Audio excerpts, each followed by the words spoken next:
Somalia. It was a mass raid in waves and it was relentless. However, we were prepared and our air defense preparedness ensured that there is no damage on ground or to any of the intended targets that the enemy might have planned for. The difference between 7th night and 8th night was that on 7th night, he sent in his Jihad class of UAVs. However, these UAVs can go some distance, they are armed. However, on the 8th, less numbers of armed UCAVs were there or UAVs were there, and more numbers of quadcopters, maybe for surveillance or just for harassment of civilians. This continued till midnight. Our air defense preparedness ensured that there was no damage on the ground, either to the military installations or to the civilians. However, the enemy had yet again shown that he wanted to up the ante and he wanted a fight, and we were up to the task. In a measured and calibrated response, we once again targeted his military installations, which included his SAM sites at Malirkant. This also included his surveillance radar sites at Lahore and close to Gujranwala.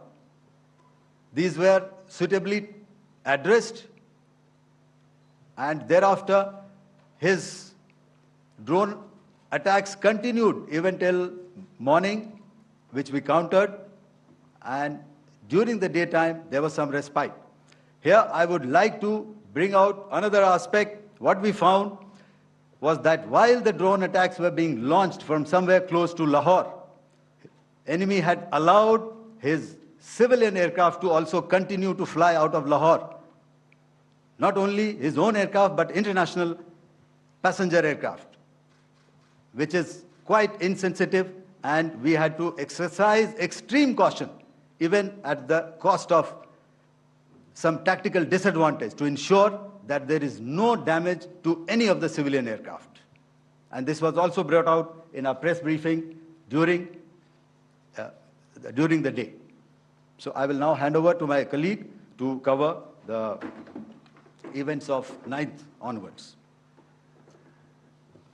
On land, we also undertook certain measures such as deployment of air defense and electronic warfare assets to establish an integrated grid with the Indian Air Force, and I have seen and heard some of you wax eloquent about the benefits of such an architecture when it comes to negating and combating air intrusions.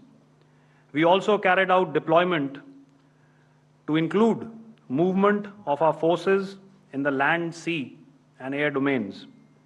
The night of the 9th and the 10th of May saw similar intrusions by drones and aircrafts.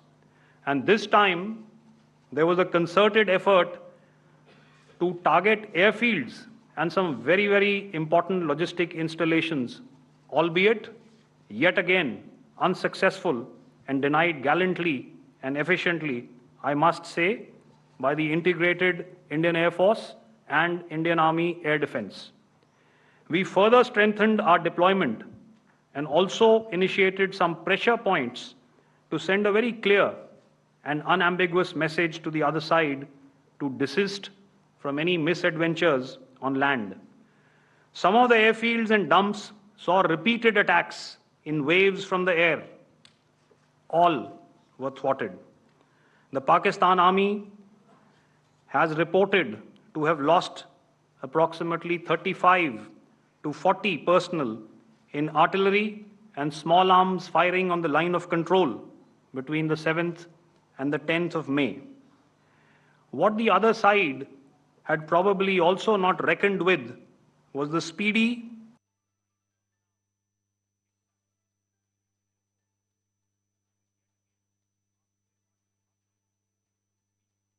about these significant and game-changing strikes. I will thereafter request Vice Admiral Pramod, my colleague and Director General of Naval Operations, to tell us about some very telling naval maneuvers in the Arabian Sea that exerted pressure on the night of 9th and 10th of May. Over to you, sir. Thank you. Commencing about 2000 hours, that is 8 p.m. local time, on 8th of May, several Pakistani unmanned aerial systems, drones, combat vehicles attacked multiple IF bases. These included Jammu, Udhampur, Pathankot, Amritsar, Bhatinda, Nal, Dalhousie, Thois, Jaisalmer, Uttarlai, Falodi, Nalia. These were almost simultaneous and they came in waves. All our AD guns and other systems were waiting for them. All these waves were neutralized by our trained crew using the air defense systems that they have. And also, some of them were utilized using our legacy systems like Pechoras and IF Summer, which we have recently acquired. And some were neutralized by the Garud snipers. There was no damage on ground from these incursions and these mass raids, if I could call them, from the Pakistani side. However, following these relentless attacks on our air bases, on our forward positions, and on our civilian targets, this was time to convey some message to our adversaries. And therefore, a decision was taken to strike where it would hurt. And towards that, in a swift, coordinated, calibrated attack, we struck his air bases, command centers, military infrastructure, air defense systems across the entire Western Front. The bases we struck include Chaklala, Rafiki, and mind you, Chaklala is Islamabad. Rahim Yar Khan, Sakar, sending a clear message that aggression will not be tolerated. This was followed by strikes at Sargoda, Bholari, Jacobabad. We also struck the C2 centers at Murid, the UAE complex at Murid, Rafiki, radar at Chunia, which I will show you, Rahim Yar Khan airfield, and the unmanned combat aerial vehicle hangar at Sakar. I would like to reiterate here that we have the capability to target every system at these bases and more. However, it was only a measured response to instill good wisdom to our adversary to refrain from further escalation. IF response was directed only at military installations, avoiding civilian and collateral damage. I would now like to show you some of the effects that have been achieved as a result of our air operation.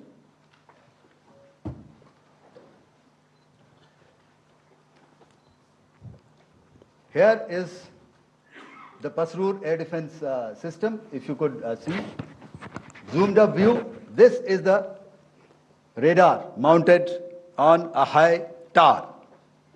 And after the strike,